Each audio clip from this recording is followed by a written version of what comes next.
మనం ఈ కార్యక్రమం జరుపుకుంటుంటే మనకి అవసరం ముందు చంద్రబాబు నాయుడు నేను హామీ ఇచ్చారు, ఎన్ని జరిపారు, ఎన్ని జరపాల్సి ఉంది అనేది మనకు ప్రతి వ్యక్తికి మన నాయకులకైతే కార్యకర్తలైనా తెలియపరుస్తున్న నాయకులు ఉంది.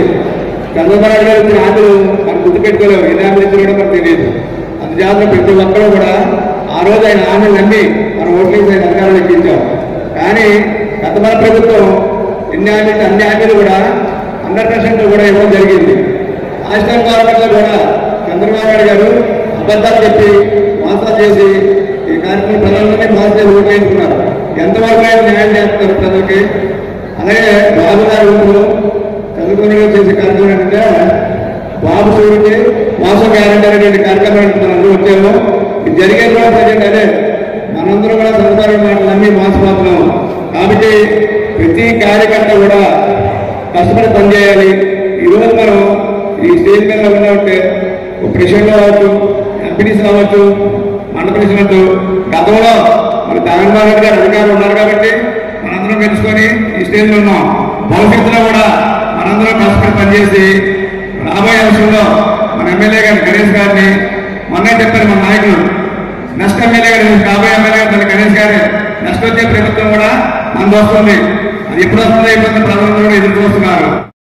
ఎమ్మెల్యే గణేష్ గారు ఎంతో ప్రీతి, ఆయన ప్రతిసారిగా అన్నం రాష్ట్రంగా వస్తుంది చూసారా.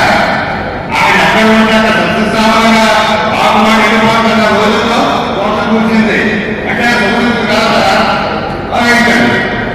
మీ అందరికీ క్రికెట్ తెలుసు, అందరికీ తెలుసా? అందరికీ తెలియదు. ఇప్పుడు మా పరిస్థితి ఏంటి? బౌలింగ్ అయిపోయింది, బ్యాటింగ్ అయిపోయింది. ఇప్పుడు బౌలింగ్ లో ఉన్నాం. బ్యాటింగ్ ఎంత ఉంటారు? కొంతమంది ఆడతారు, అందరూ అయితే ఉన్నదంతా ఉంటున్నారు. కానీ తెలంగాణ కష్టం అందరూ ఉన్నారు. ఎంతమంది ప్లేయర్స్ అందరూ కూడా ప్లేయర్స్ కావాలి. ఈ బాధ్యత ఉంది కెప్టెన్ అంటే మన గణేష్ గారు. ఎవరున్నారు, ఏ ప్లేయర్స్ ఎవరున్నారు అందరూ చూసుకునే బాధ్యత గణేష్ గారి. ఈ విధంగా అందరినీ గణేష్ బాధపడి సరే అందరూ ఆలోచన చేసుకుంటారు. ఈ సమాజం చాలా మంది రావట్లేదు. ఎందుకు రాలేదు? రాయటం ఎవరు పెట్టకూడదు, స్వయంగా ఉపయోగించాలి. ఎందుకు రాలేదు? వ్యక్తి ఎందుకు రాలేదు, మీరు ఎందుకు రాలేదు అని గణేష్ గారు ఫోన్ చేసి సంతోషంగా నేను నిర్ణయించుకున్నాను. అలాగే వచ్చే ముందు అనేక హామీలు ఇచ్చాము. మేము వస్తే అంతకుముందు మనం ఉండేటప్పుడు మన ఎమ్మెల్యే గారు పదవిలో ఉండేటప్పుడు అంటే 2024 వరకు ముందు చెంబు పెట్టుకొని ఆ గోతుల్లో కూర్చుండేవారు ఈ కూటమి నాయకులందరూ. చెంబులు పట్టుకొని మనం జగన్మోహన్ రెడ్డి ప్రభుత్వంలో ఈ రోడ్లంతా గోతుల మీద అయిపోయాయని చెప్పి మేము వస్తే లోపే ఈ రోడ్లన్నీ క్లియర్ చేస్తాం అనేక సూచనగా మా పరిపాలన అని చెప్పేసి గొప్పలు చెప్పుకున్నటువంటి కూటమి ప్రభుత్వం తాలూకా నాయకులతో లెక్క చూస్తున్నాం. ఎందాక జన్మ వర్షం పడింది మనం వచ్చేటప్పుడు ఆ సభలకు ఆటలన్నీ గోతుల్లో పడిపోయి మనసులు పల్లెగానే చంద్రలో పడిపోయి చాలా మంది. మరి అటువంటి కూటమి ప్రభుత్వం తాలూకా మోసం ఇదొక మోసం అని చెప్పేసి మీ అందరికీ తెలియపడుతూ ఇదే ఉన్నాయి. గతంలో మనం అనుకున్నాము బాబు తప్పు చేయకండి, గేది బాధించేటటువంటి గేదెని మానేసేసి పొట్టి గేదెని కొనుక్కించుకోకండి, దాన్ని కట్టిపెట్టి మేపడం అనవసరం అని చెప్పేసి మీ అందరికీ ఇదివరకే మనం తెలియపచ్చాం. సో ఇప్పుడు అదే జరుగుతూ ఉంది.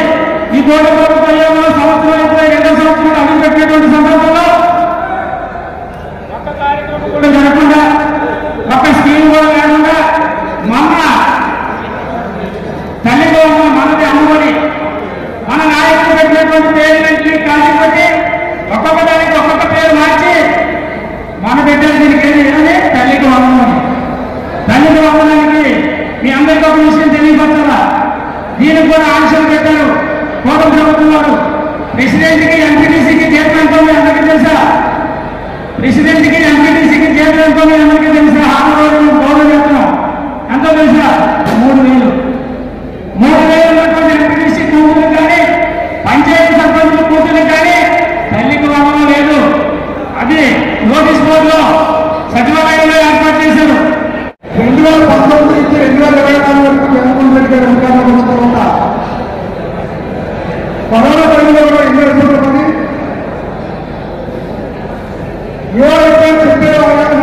ఏవైతే చెప్పడం అన్ని కూడా పూజ తప్పకుండా సంక్షేమ పథకాలను అమలు చేశారు.